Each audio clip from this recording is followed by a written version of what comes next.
Let's bake a cake. Perfect na perfect po ito ngayon darating na holidays, or kung simply gusto mong maghanap buhay for next year, perfect din itong ipambenta. This is classic yema cake.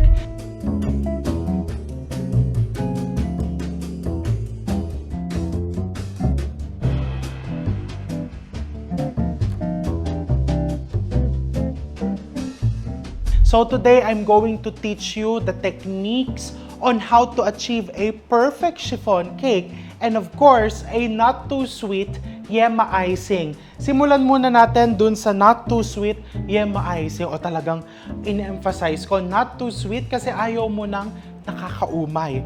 So first, I have here 1 can of condensed milk. Meron ako ditong stainless na kawali. Ilagay mo lang sa stainless na kawali. Okay, and 4 egg yolks. Lagyan mo ng 4 egg yolks. This is evaporated milk, cornstarch. So yung cornstarch, naglalagay tayo hindi para dayain yung recipe. We are putting the cornstarch as a binder, no? Para talagang kumakapit sa cake mo yung icing. Hindi basta-basta humuhulas. So, before you cook it, no, what you want to do is, i-dissolve mo muna yung cornstarch mabuti para hindi nagkakaroon ng buo-buo yung iyong icing. So, dissolve it like that. And make sure that the egg yolks have been fully dissolved as well. Alright, and then I'm going to cook it over medium-low flame just until lumapot, no? You have to bring this to a full boil. Ayan, so pagka naghahalo ka ng yema icing, kailangan relax lang, huwag kang parang nagmamadaling ganon, because doing that, tatagal yung pag-init ng mixture. Kasi pag mabilis kang naghahalo, nagpapasok ka dito sa loob ng cool air. Kailangan, ayan, ganyan lang. Relax ka lang. No? So, don't be scared as long as kontrolado yung apoy sa ilalim. Just medium-low flame. Hindi po yan basta-basta masusunog. Alright, so once the mixture is starting to boil, ayan, dito ka na pwedeng maghalo ng medyo mabilis para sigurado, and hinaan mo na yung apoy. Pwede mo nang ilagay sa lowest flame. Ngayon, at this point, what you're doing is, you're just ensuring na talagang naluluto yung egg yolks. Okay, actually, this one is ready. Kung gusto mo yung medyo runny na yema icing, pwede na to. If you want naman yung thick yema icing, you cook it longer. Mga 2 to 3 minutes pa naluto over low flame. Magiging malapot na malapot po yan. Okay, so okay na ako dito. I'm going to turn off the flame. And then lastly, I'm going to put butter. This is salted butter. Ilalagay mo to pagkapatay na yung apoy. Para hindi nagse-separate, and so that you will get only the fresh flavor of the butter.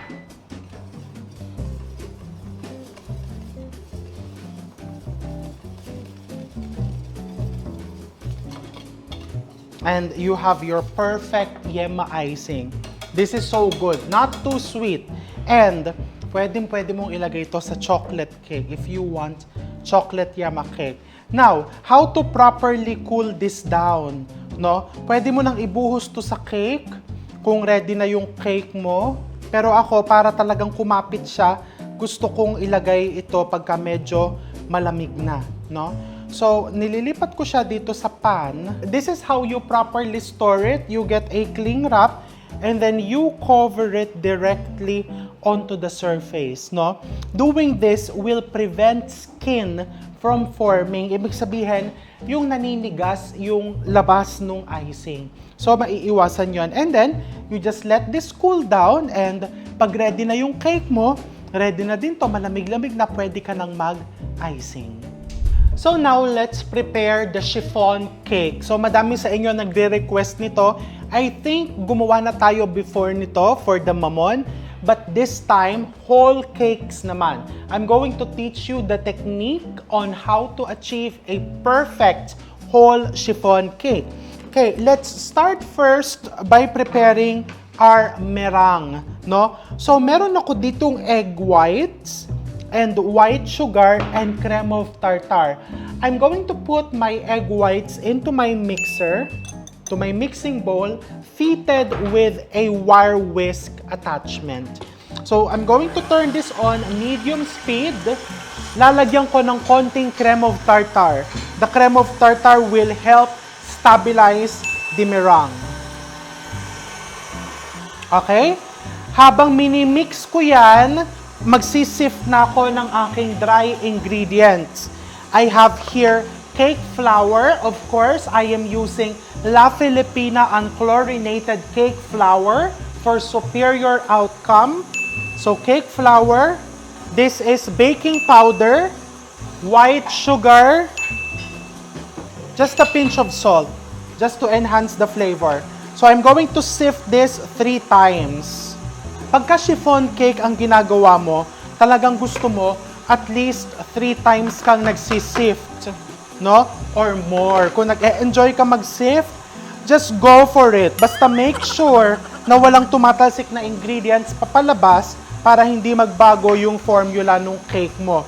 So me, I sift 3 times. Okay? So 3rd time. And then, balik ulit tayo dito. Pagka nakita mong yung egg whites mo, nag-froth na, naging puti na, naging parang ulap na siya. Ayan, no? O, see? Pwede ka na maglagay paunti-unti ng asukal. Huwag ka malilito, ha? 2 yung asukal natin sa recipe. 1 for your chiffon mix and 1 for the meringue mix. Okay? So, just keep on putting that. And then, over here, ilalagay ko yung pineapple juice. I have pineapple juice, egg yolks. Wala po kaming pineapple juice. Ang meron po kami orange juice. You can use orange juice as well. Pwede ngang fresh milk eh. Pwede din tubig. The reason why I'm putting pineapple juice to give the cake a nice fruity flavor and mabango. Mabango siya sa cake. And also, pineapple juice is a good tenderizer because it's acidic. So yung cake mo mas nagiging tender. This is corn oil. Kung wala kang corn oil, you can use just vegetable oil or any type of oil na hindi basta-basta nagsosolidify. You mix this. And as I mix this, I keep adding also the white sugar. Lagay ko na lahat. Okay, just mix this hanggang maging very smooth yung mixture. O, diba? Sabay lang sila. Proper timing is very, very important. So, sabay mo silang pinagkahalo, sabay din silang magiging ready, and tsaka mo sila paghahaluing 2. O, diba? Chiffon cake mixing is just like life. Diba? Dapat sabay kayong magiging ready bago nyo paghaluin at isa't isa. Diba? Para ang mixture nyo, perfect. O, diba? So, almost ready na to. Almost ready na din to. So, pag almost ready na to, lalakasan ko ng konti yung mixer. I put it to medium-high para mag-stiff. So, I just keep on mixing this one. Alright, nice. If you want to turn this into ube chiffon, lagyan mo ng 1 to 2 tablespoons of ube flavoring. Pwede, no problem. If you want to turn this into pandan chiffon, 1 to 2 tablespoons of pandan flavoring. Or kung isang flavor ka magiging masaya, mocha or whatever flavor. For mocha, lagyan mo lang ng instant coffee powder.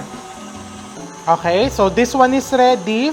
Etong isa malapit na, ganun talaga. Maghihintay ka ng konti. Let's check. You will know if it's ready, if it's stiff. Ibig sabihin, yun talagang taas na. Ayan, malapit na. Konting halo na lang.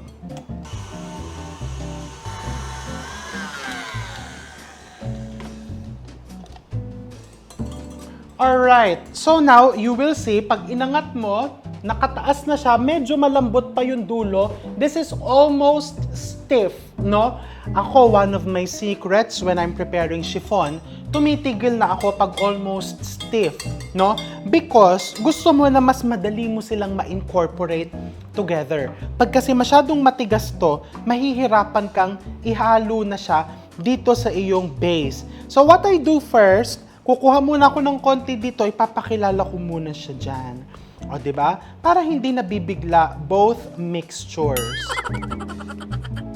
Pag naglighten na tong isang to, tsaka ako ibubuhos lahat ng natitira dito sa aking mixing bowl. And then, you just fold. Wala pong proper orasyon ito. Basta kailangan, dahan-dahan ka lang na ganyan, no? Gaanan mo yung kamay mo hanggat kaya mo. And pagka nagpantay po yung kulay nila, okay na po yan. So, kailangan nasa scrape mo yung gilid, ilalim. This is what you call the cut and fold method. And as much as possible, wag mong ide-deflate yung hangin ng meringue. O see, ganun lang kabilis. And then I have here my baking pan. Nakita ninyo kung ganun kabilis po, ha? Hindi po siya dapat lalabnaw. No? You want to keep the mixture airy and silky. And you can only achieve that by mixing it properly, dahan-dahan na wag mong tatagalan masyado. Okay? Kasi pag masyado kang matagal naghahalo, kusa din pong nagde-deflate yung iyong egg whites. Don't worry. If it will be your first time to prepare this, and medyo hindi umalsa masyado yung chiffon mo, medyo pumalpak, medyo umurong, hindi ka po nag-iisa. Lahat po kami napagdaanan po yan. So with practice and in time, no, mapa-perfect mo yan. So I'm going to put this into my baking pan. I'm using a 9-inch round pan. This is 9x3. We don't grease the pan for chiffon. Hindi po natin nilalagyan ng grease, no? Kung natatakot ka, yung ilalim pwede mong lagyan ng parchment, pero yung gilid, do not grease it because dyan kakapit yung chiffon cake mo para tuloy-tuloy yung kanyang pag-alsa during baking. So I'm going to put this in. So this will go into a preheated 350 degrees Fahrenheit oven for 40 to 45 minutes or until the top is springy. Yung pagka ginanon mo, yung medyo tumatalbog-talbog na yung iyong daliri. So isa lang natin.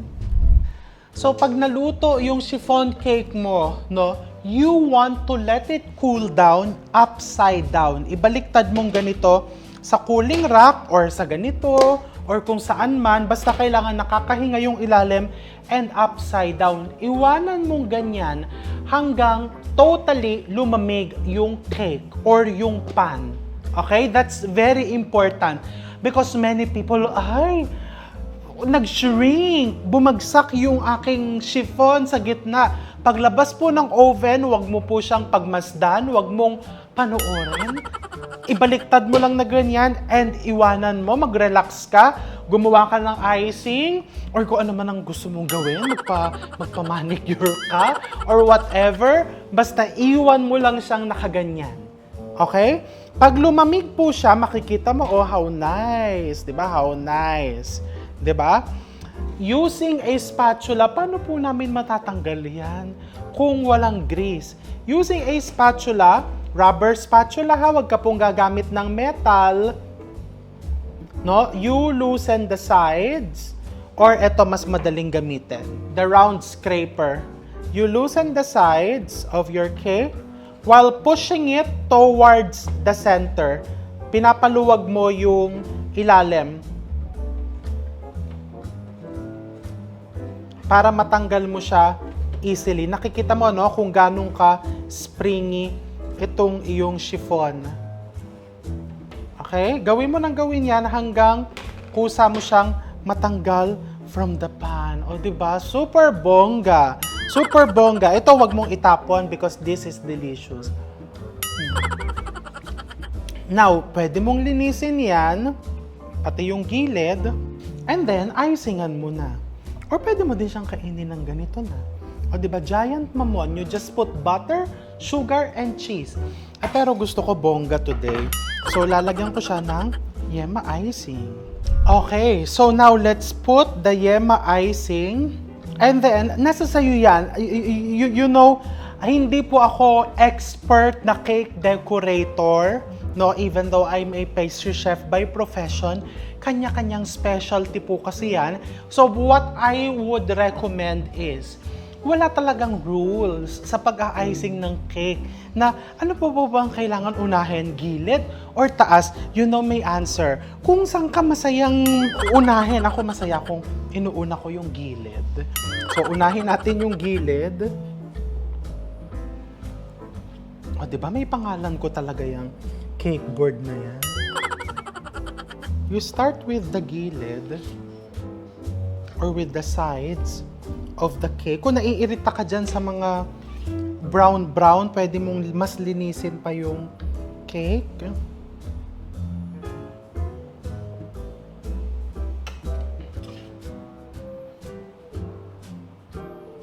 I'm going to teach you also later kung paano mo lilinisin yung mga tumulo-tulo sa gilid. Okay, pag nalagyan mo na yung gilid, you start. Tong icing na to po ay saktong-sakto po for one cake. Yung pagiging fluffy po ng iyong cake, no? Hindi lang po yan sa recipe nagdidepende. Kailangan po with practice ng pagka-cut and fold. So yung ibabaw, hindi ko masyadong pabobonggahin kasi lalagyan ko po ng cheese yan. Yung po yung magbabalanse ng sweetness and saltiness. Yung sa gilid po ang talagang tatapalan ko ng maraming icing para po maganda. Tatapalan po natin yan ng cheese. So kung halimbawa ay hindi masyadong smooth yung ibabaw, don't worry. Huwag ka ma-stress. Okay? And then the side, pakinisin mo.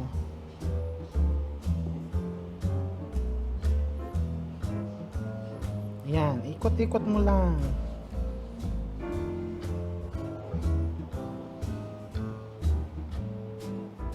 Yan. Okay? So now, ang dumi po. Parang, paano ko po ba? Teka, simutin muna natin to. Sayang naman. Talagang para sa kanya lahat yan. And trust me, this recipe, hindi po ito nakakaumay. Paano ko po lilinisin yung mga tumulo dyan? Kahit na halimbawa sa board ka, hindi naman pwede may ganyan. You just use your spatula. Huwag ka na po mag-aksayan ng tissue. Spatula lang po ang ginagamit dyan. Gagamitan mo lang po ng tissue, yung dito, katulad ito, yung pangalan ko. Nalagyan ng icing. So, doon ka lang po magti-tissue. Pero itong mga tumulo-tulo dito sa gilid, you just use a spatula. And nilalagay ko sa ibabaw kasi lalagyan din naman po natin yan ng cheese. O, see? Nice and clean. O, diba? So, kung halimbawa, tissue ka ng tissue. Ang iti-tissue ko lang is yung aking pangalan na nalagyan ng icing. O, ayan. And then the rest, o, ayan, ready na. So, ilagay na natin yung cheese. O, diba? Hindi ko na po nagamit itong cake turner. Minano-mano ko na lang po. O, para naman baka sabihin nyo, ang dami naman pinapabili nito. Gagawa lang ng yema cake. Kailangan, bibili ka pa ng ganyan, bibili ka pa ng ganito. O, minano-mano lang na ganyan. See? Para diretso na. And you know, baka may magtatanong, bakit yema cake? Bakit? Kasi ang yema cake po, kung mapapansin nyo, I was first introduced with yema cake many years ago, maybe around more than 10 years ago, sa Quezon. Nung pag pumupunta kami sa Quezon, di ba, iba't ibang brands, iba't ibang pamilya ang gumagawa ng yema cake doon. So, doon ko siya unang natikman and hindi nire-ref, di ba? Tumatagal siya sa labas even without refrigeration. So, this is a perfect concoction, especially this coming holiday season, para sa mga tao na alangan naman bumili ka pa ng additional na cake, na cake tuloy, na ref. Dahil magtitinda ka ng cake, di ba? O ito na talaga ang final event niyan. The cheese. Parang hindi ko gusto tong grater na to. May isang grater ako mas maganda, Barrow, sa Pastry Kitchen. May grater akong ginagamit talaga na maganda yung labas ng cheese niya, hindi ito. Social tong grater na to. Yung grater na yung from the palengke. Pero makikita mo yung grate ng cheese, mas bongga. So, hintayin nyo. So, you will see the difference. Ito kasi masyadong Pinoy. Yung parang pag nagluluto ka ng mga pasta, Italian dishes, di ba? Yun naman is talagang for yema cake. Ito yon. Oh, di ba? Yung mukhang hindi tinipid. Yung malalaki yung strands. Oh, ayan. Hindi naman po kailangan ganyang kadami ang ilalagay yung cheese, ha? Talagang masaya lang po ako with cheese. Kaya ito ang aking yema cake with a lot of cheese and a lot of love. So now, my favorite part, let's try. So ayan, maghiwa tayo. Talaga pong ganyan. Talagang medyo messy po ang paghihiwa kapag yema cake. Oh, look. Tignan mo naman. Ay, ayan. Messy po talaga. May disclaimer, no? Ayan. Look how nice the chiffon. And then, let's try it.